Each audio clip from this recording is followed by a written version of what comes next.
While believing in the great journey wasn't exactly the reason Gobo had joined the Covenant, he saw himself as a true believer. Granted, he had no other choices. Being born Ungoi had been his trial in this life, and he knew when he ascended to join the Forerunners, he would leave his mortal body behind and be an equal with them.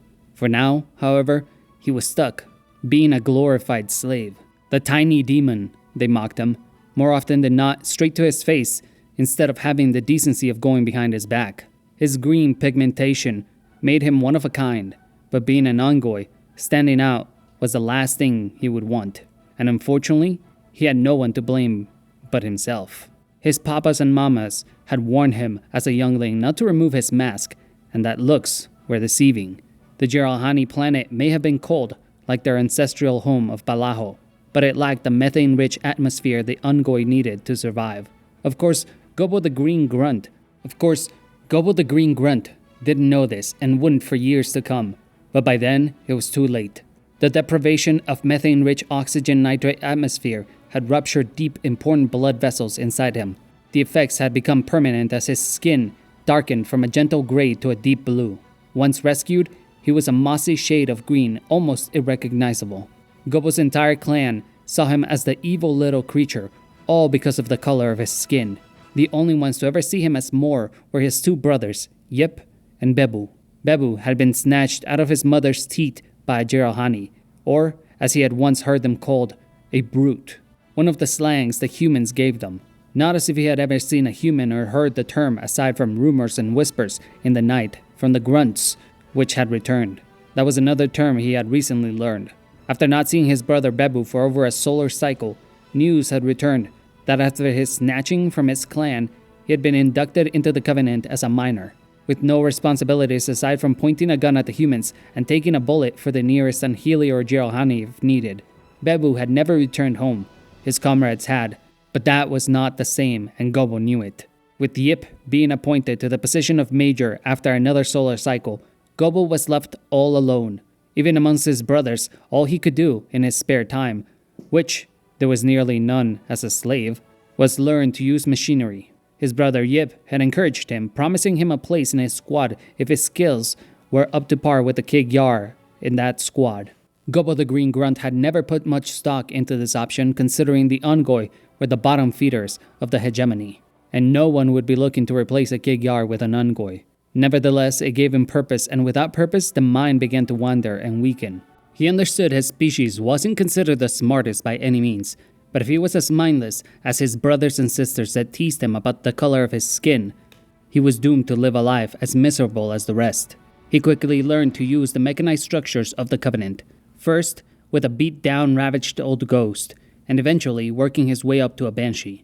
Once confident he was able to call himself an engineer, he began boasting about it to the rest of his brothers and sisters during nipple time. Though none of them understood what he was talking about, there was one who paid attention: Yip. Soon after testing his engineering skills, Yip's promise came true. The Kig Yar known as Rut Retuk had gone on patrol in the night and never returned. The next morning, his corpse had been found with a broken neck and a bite mark with distinct similarities to a pair of Ungoi jaws.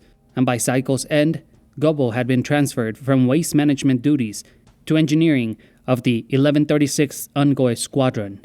However, he had achieved dreams he wished now to have never sought out. His post was far more dangerous than anything he had imagined, and his brother, the squad leader, had suffered a humiliating demotion. The Jiralhani had returned from a battle worse for wear and retaken control of the base and its squads. Truly, it was a Jiralhani planet, so Gobo had no right to feel cheated, especially since the dishonor and disgrace had been done to his brother, Yip, but it still raged him inside. The Jiralhani in question had returned with a large containment unit, a prisoner, from what Yip had said, a very important prisoner. Gobo had never seen a prisoner before, not this kind anyway, as Anhili, and from what he could tell, this Anhili was not the run-of-the-mill kind. He was nearly 4 units tall and 2 units wide. The thing had 4 arms and deformed teeth that grew outside of his 4 mandibles. It wore light armor on some of its appendages, something red and twisted, specially crafted to fit its 4 arms. It was held by shackles and chains pinned to the floor by the heavy 100-kilogram chains. all wrapped around its body like a maniac in an asylum. The transporting unit could barely contain the specimen, and its flickering shield shimmered when he struck it. The thing was a beast, something the rest of the Ungoi, Jiralhanae, Kig-Yar, and even Sanhili agreed on, describing as an abomination. Now Gobo was in charge of its cage. More specifically, the energy shielding containment unit that separated the abominable monster and the unit and a half tall grunts. This went on for nearly a cycle when everything changed. Gobo woke from one of the deepest sleeps of his life. It was the same dream always, where he shed his green skin and ascended to godhood with the Forerunners. But this time, the dream had ended abruptly as the alarms around the entire complex began blaring red with purpose. He shook vigorously to get the blood flowing back to his extremities, and found half of his squad all geared up and ready to battle with the handheld energy plasma pistols they had been provided. The thought of having to fire one shook his legs, but if that's what he needed to do to survive, he thought he would find the strength to do so. He holstered one of the little purple and green weapons on his side and walked behind the nearest Ungoi. At the front of the line, Yip led the grunts forward until they reached the main corridor, where they met up with another group of nearly 100 Ungoi. They all stood like cattle waiting to be herded to the slaughterhouse when an elite with gold-tinted armor cut his way through the masses. From where he was standing, or rather from anywhere in the large halls of the main corridor, the elite could be seen. He wasn't particularly massive, but the shine on his armor, being twice the size of any Ungoi, helped. The elite warrior of the Covenant approached a group of battered brutes. The savage Jiralhanae, who had been their new slave masters, snarled and growled at the elite as it berated them. You fools! Did you not check your vessel for tracking devices? We had no reason to believe we would be followed after retrieving the prisoner. No reason? The prisoner was bait, you imbecile. You've brought the Banished forces back with you. The disgraced Atriox would not dare to step on a Covenant-protected colony. Perhaps not, but his foolish lieutenants would. Get to your battle stations. You may wear that golden armor, but this is our land. You cannot command us. The Golden Elite went dead silent and turned his head in every direction. In a split moment, he drew a bright hot blue and white energy sword and sliced through the Jiralhanae as if the behemoth was made out of water. Its body dropped first, and its head separated thereafter. Gobo was happy to see one less brute, but what no one seemed to have paid attention to was the dead grunt and the other two injured from the Golden Elite's sword. The alien had ignored 3 Ungoi casualties, treating them as less than worthless. This, Gobo would not forget. Go out there and kill the Banished forces. The Jiralhanae snarled and growled, but none dared to say a word. Gobo walked past the dead on his way to his station. It was hard to tell which Ungois were going out to the battle and which were staying to fight inside the facility, and even harder to tell which ones were just trying to wait it out. But he figured if he went to his post, even if it was the last place he wanted to be right now, he might have a chance to survive. The chamber with the prisoner was deep inside the facility and had only one entry. If he held up there, along with his brothers and squad, he could probably avoid being shot at. And if he survived, the Jiralhanae and Sanhili wouldn't be able to fault him for guarding the prisoner. At least that was his rationale. But he knew the 2 alien species would take their anger out on his Ungoi brothers, whether it was justified or not. He swam against the current of Ungoi going the other direction until he reached the prisoner's room. Once inside, he found a dozen other Ungoi and 3 Kig-Yar there as well. They spat insults at one another, calling each other cowards and worms, but neither dared cross the center of the room. Not for fear of battling this animosity they had, but because the abomination in its frail chains in the center of the room. Gobo could hear the discharge of plasma fire outside, followed by explosions of several magnitudes and some sounds he didn't recognize. One of his squad mates indicated this was a human weapon, one the Banished had retrieved and scavenged. The firing sounded like rain droplets collecting on the roof. At first it was smaller patter, but to his horror, raindrops now sounded like a full-on flood, and the shots rang non-stop. Gobo held steady next to the prisoner controls, checking the status of the power module. The last thing they needed was the abomination getting loose. You work controls good, yes? I can? Keep abomination under control. Gobo can do that. Just as the words left his mouth, the door split open and the duo of Jiralhanae with burnt black armor pranced in, one holding his insides together and the other loading another round of spikes into his handheld weapon. Why do you cower in here, you dirty little creatures? No one answered, and that action angered the Jiralhanae. He stood aiming his weapon at the grunts, and though Gobo couldn't explain why, he felt insulted at the action. Insulted that the brute would aim at his kind and not the Kig-Yar. A flash of anger circled his mind. He wanted those brutes to be ripped apart, same as the one in the hallway, and decided to activate the locked door. In an instant, he realized his mistake, letting the anger inside his mind cloud his judgment. Shots sprang into the room, evaporating the Jirohani's leg and the nearby grunt. The brute dropped to the floor, barking obscenities, and trying his best to turn without a leg to fire at the incoming enemies. The Kigyar all activated their blue handheld energy shields and began firing. Yip and the rest of the Ungoi followed, and before long, 3 of them were dead. He cursed his choices but couldn't undo them. He could see a dozen or more brutes and Zanheeli approaching down the hall in black and red armor. Something different he'd never seen before. They killed 2 of the Kigyar and another 3 Ungoi before the pair of Jirohani were also killed. With more than half of their number down and 0 options left, Gobo thought he had to do something. Come hide behind the prisoner. The rest of his squad, and even his brother Yip, had heard him. The doors closed, and half a dozen Ungoi, along the final remaining Kigyar, hid behind the containment field. Quickly enough, sparks began to fly out of the doorway. It was the Banished. They were attempting to cut down the doors and break in. Gobo Moor pressed the buttons on the console. What he was thinking was crazy, but to survive, he might need to do a little more than crazy. He pressed the final symbol on the console and the shields of the containment unit sputtered out. In a second, the abomination, the beast with 4 arms, rose, snapping hundreds of kilograms of chains like twigs. Each step was loud and shook the ground. He approached the Jirohani dead on the floor and took their weapons. It began to turn in the direction of the half-dozen remaining Ungoi and the singular Kigyar. It took aim, and its 4 mandibles split open with anticipation. Gobo could feel it. His death was incoming. The Zanheeli turned all 4 weapons onto them. It prepped to fire. And blam! The doors opened, dropping like pins. The massive Zanheeli turned and blasted the incoming attackers. In a second, he was overwhelmed by the attackers, and before Gobo could realize he had wet himself, the abomination was halfway down the hallway, tearing the brutes and elites of the Banished apart with his bare hands. Yip was the first to stand and follow the creature out. His brother, the brave Yip, pulled the trigger of his plasma pistol and splashed the green blotches of plasma onto the enemies ahead. A large, apish brute raised its weapon, but Yip was faster and blasted the Jirohani's skull wide open with a single shot. Its head exploded and brains fell through its mouth. Gobo jumped with excitement and followed his brother. The battle went on like this for 30 to 40 centos more. On the way out, Gobo looked down as the light reflected some shimmer into his eyes. After pushing aside the remains of what must have been a Zanheeli, he found the golden helmet of the Zanheeli who had stood. He found the golden helmet of the elite who had sliced the brute and his brethren. Without notice, the alarm stopped blaring red and instead they turned a deep blue. He had rehearsed this alarm a dozen times.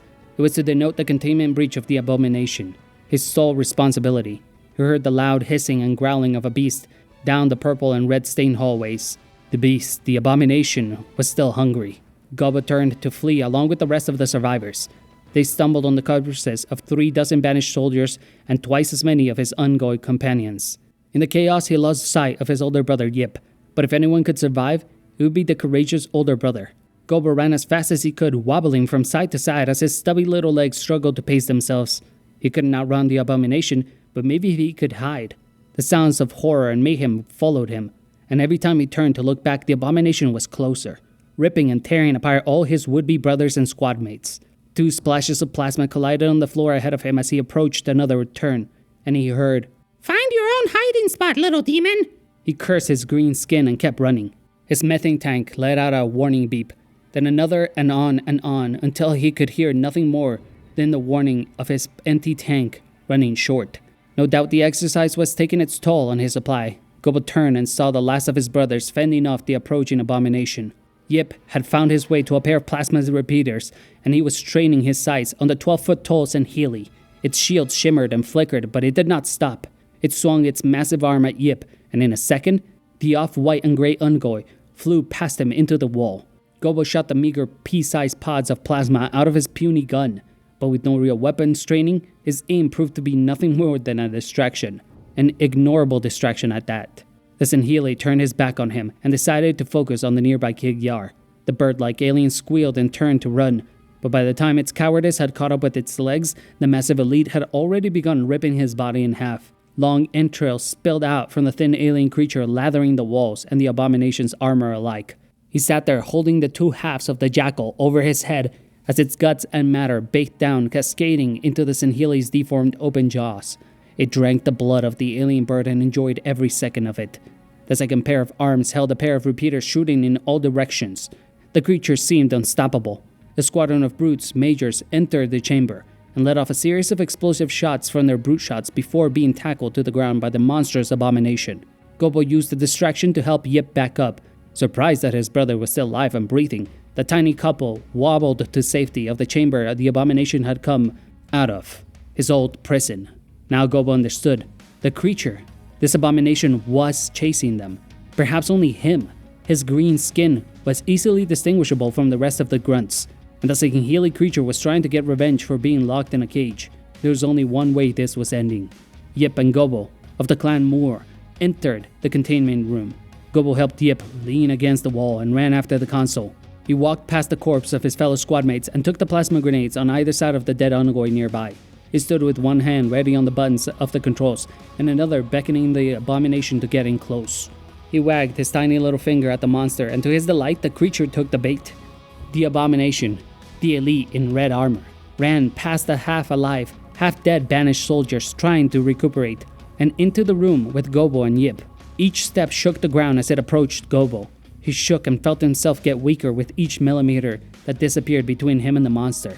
The 12-foot-tall monster swung out his lower right arm to lift Gobo into the air and was dumbfounded when his arm swung right through him. Gobo pressed the button and threw both plasma grenades between himself and the abomination. The creature realized it had been fooled. It turned to jump out of his cage, but the grenades were in its way. They blew up, igniting pocket-sized suns in thin air, setting the area around them into a scorching million degree of heat. The abomination hit the back of the containment cell, where the hologram of Gobo had been a moment ago. Stunned, it could not believe it had been tricked by such a lowly form of life as an Ungoi. The shield around the containment unit soon activated and held the abominable beast inside.